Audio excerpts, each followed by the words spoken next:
एक गांव में रमेश और गौतम नाम के दो भाई रहते थे, लेकिन दोनों में काफी अंतर था। रमेश जहां गोरा और चालाक था, वहीं नरेश काला और दयालु था। उसके कालेपन को देखकर रमेश उसका मजाक उड़ाया करता था। बड़ा होने पर उनकी शादी हो गई। तब रमेश को ऐसी बीवी मिली जो रमेश की तरह ही चालाक थी। रमेश के पत्नी उसके कान भर भर कर गौतम का जायदाद भी हड़प लिया और अपने लिए बड़ा घर बना लिया। और वहीं दूसरी तरफ बेचारे गौतम को रहने के लिए एक झोपड़ी दिला दिया। बेचारा भोला भाला गौतम उस झोपड़ी में ही खुश रहने का कोशिश करने लगा, लेकिन उसकी पत्नी गौतम को रोज ताना मारती रहती थी। एक दिन गौतम तंग आकर घने जंगल की ओर चला जाता है।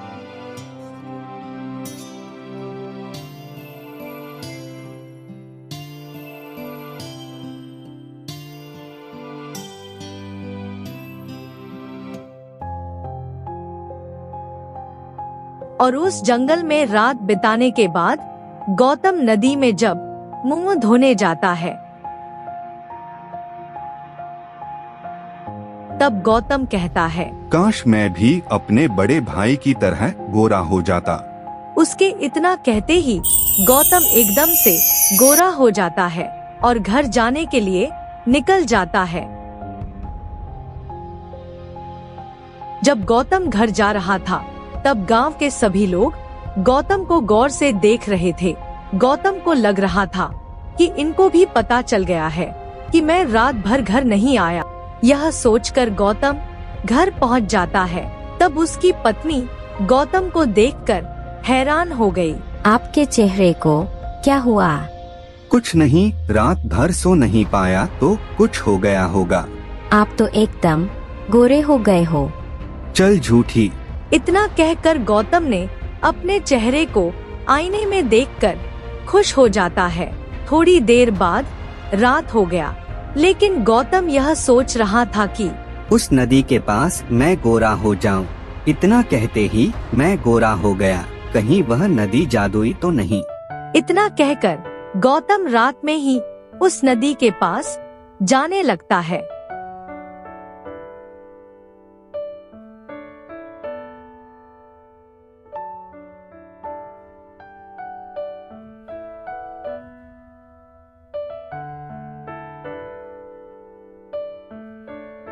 और थोड़ी देर में गौतम उस नदी के पास पहुंच जाता है और कहता है, हे जादुई नदी, मुझे ढेर सारा सोना चांदी दे दो।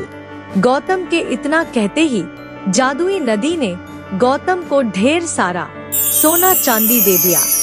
तभी नदी से एक सुंदर सी परी प्रकट होती है और कहती है, गौतम, तुम एक दयालु और ईमानदार व्यक्ति हो। तुम्हें जो कुछ भी चाहिए तुम मुझसे मांग कर ले जा सकते हो, लेकिन याद रहे, अगर तुम अपने दुश्मन के लिए जो भी मांगोगे उससे 2 गुना तुम्हें मिलेगा। मेरा तो एक ही दुश्मन है, वह मेरा बड़ा भाई है जिसने मेरा सभी जायदाद हड़प लिया है। मेरे बड़े भाई का एक घर बन जाए। गौतम के इतना कहते ही रमेश का एक बड़ा घर बन जाता है और गौतम का घर रमेश के घर से 2 गुना बड़ा हो जाता है। इतना कहकर गौतम अपने घर की ओर चला जाता है।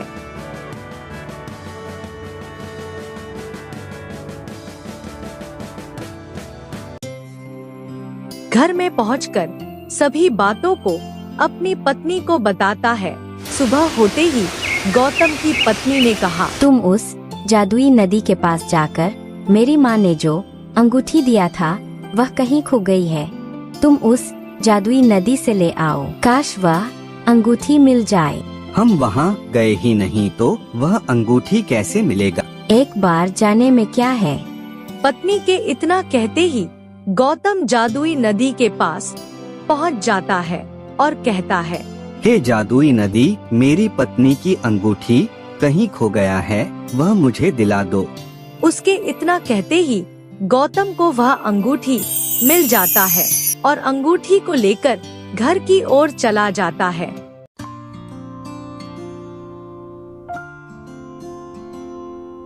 घर में पहुंचकर गौतम उस अंगूठी को अपनी पत्नी को दिखाता है। उसकी पत्नी अंगूठी को देखकर खुश हो जाती है।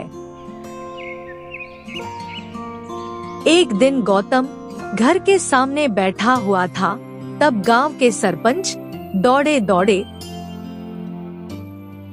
गौतम के पास आता है और कहता है, गौतम बेटा, मेरा मदद करो।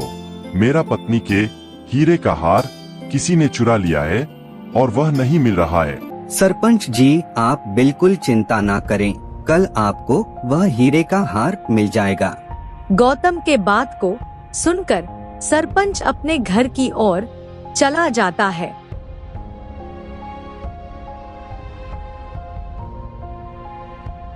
उधर गौतम जंगल के रास्ते से जादुई नदी के पास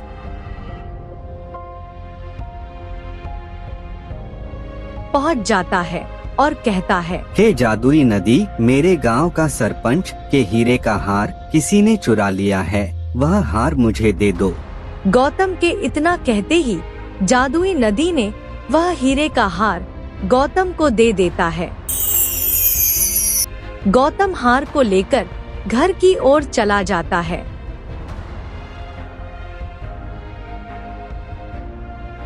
और घर पहुंचकर सरपंच जी को वह हार लौटा देता है।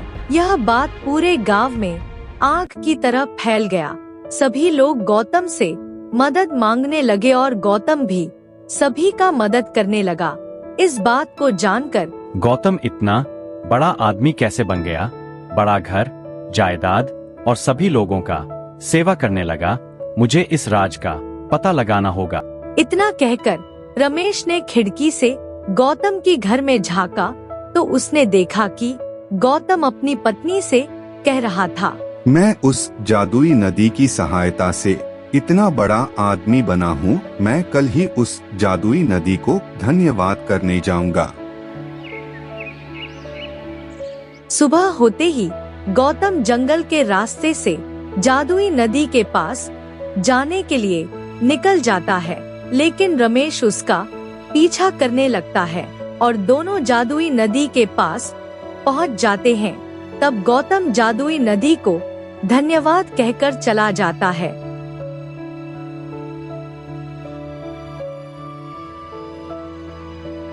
गौतम के जाते ही रमेश जल्दी जल्दी जादुई नदी के पास आता है और कहता है, हे जादुई नदी, मेरे घर को सोने से भर दो। रमेश के इतना कहते ही नदी से एक सुंदर सी परी प्रकट होती है और कहती है, हाँ, मगर याद रहे, अगर तुम अपने दुश्मन के लिए जो भी मांगोगे उससे 2 गुना तुम्हें मिलेगा। मैं भला अपने दुश्मन या दोस्त के लिए क्यों मांगूंगा? मैं तो जीवन भर अपने लिए मांगूंगा। इतना कहकर रमेश घर आ जाता है। घर में इतना सोने को देखकर रमेश और उसकी पत्नी खुश हो जाते हैं। तब रमेश की लालची पत्नी कहती है, इस तरह तो हम गांव के सबसे अमीर आदमी बन जाएंगे। कोई हमें टक्कर भी नहीं दे पाएगा। क्यों नहीं दे पाएगा? गौतम ही तो उस जादुई नदी के पास पहुंच जाता है। हमें ऐसा करना होगा कि सांप भी मर जाए और लाठी भी न टूटे। तुम ही बताओ क्या करूं? तुम गौतम को अपाहिज कर दो और अधमरा कर दो, ताकि वह कभी भी उस जादुई नदी के पास नहीं जा सके। दूसरे दिन रमेश खुशी खुशी जादुई नदी के पास पहुंच जाता है और कहता है, हे जादुई नदी, मुझे मेरे पत्नी के लिए 7 रंग की साड़ियाँ दे दो। उसकी इतना कहते ही जादुई नदी ने 7 रंग की साड़ियाँ दे देता है। हे जादुई नदी, केवल मैं ही तुम्हारे पास आ सकूं, इसके लिए मेरे भाई गौतम को अपाहिज कर दो। नहीं, अपाहिज भी यहाँ आ सकता है, उसे अधमरा कर दो। रमेश, तुमने बहुत बड़ी गलती कर दी। मैंने तुम्हें पहले ही कहा था, अगर तुम अपने दुश्मन के लिए जो भी मांगोगे उससे 2 गुना तुम्हें मिलेगा। अब तुम पूरे मारे जाओगे। नहीं, मुझे माफ कर दो, मुझसे बहुत बड़ी गलती हो गया। इतना कहकर रमेश वहीं मर जाता है। रमेश को लालच में जादुई नदी की बात याद ही नहीं रहती। अगर आपको यह कहानी अच्छा लगा हो तो एक लाइक और चैनल को सब्सक्राइब कर लीजिए। धन्यवाद। मिलते हैं नेक्स्ट वीडियो में।